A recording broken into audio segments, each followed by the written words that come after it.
નમસ્કાર મિત્રો, કેમ છો? અનિલ ચાવડાની એક સુંદર રજૂઆત કે ચોપાસે પીડાની સળસળતી વીંજાતી ગોફણ છે, ગોફણ છે, ગોફણ છે, પણ આય ખાનું પંખી તો ડાળી ઉપર ટવકાતું તો પણ છે, તો પણ છે, તો પણ છે. ને આંખો તો મંદુકના મેલાવશ વસ્ત્રોને કીકીઓના વાસણમાં ભીંજવે. આંખો તો મંદુકના મેલાવશ વસ્ત્રોને કીકીઓના વાસણમાં ભીંજવે ને ચોખ્ખા ચણાક કરી છેવટ ને પાપણુની આંગળીથી નીચવે. તો એમાં શું ખોટું? હું આંખોને કહી દઉં, તું ધોબણ છે, ધોબણ છે, ધોબણ છે, પણ આય ખાનું પંખી તો ડાળી ઉપર ટવકાતું તો પણ છે, તો પણ છે, તો પણ છે. ને કોની તે ઝંખનામાં વર્ષોથી ટળવળતા મારા બધીર સૌ ટેરવા.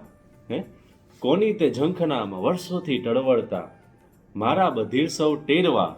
ને વીટી જો હોય તો એ પહેરી પણ લઈએ, પણ કેમ કરી સ્પર્શોને પહેરવા. બસ આટલી જ વાત જાણી આંગળીએ, ત્યારથી એ જોગણ છે, જોગણ છે, જોગણ છે. આય ખાનું પંખી તો ડાળી પર ટવકાતું તો પણ છે, તો પણ છે, તો પણ છે. Thank you.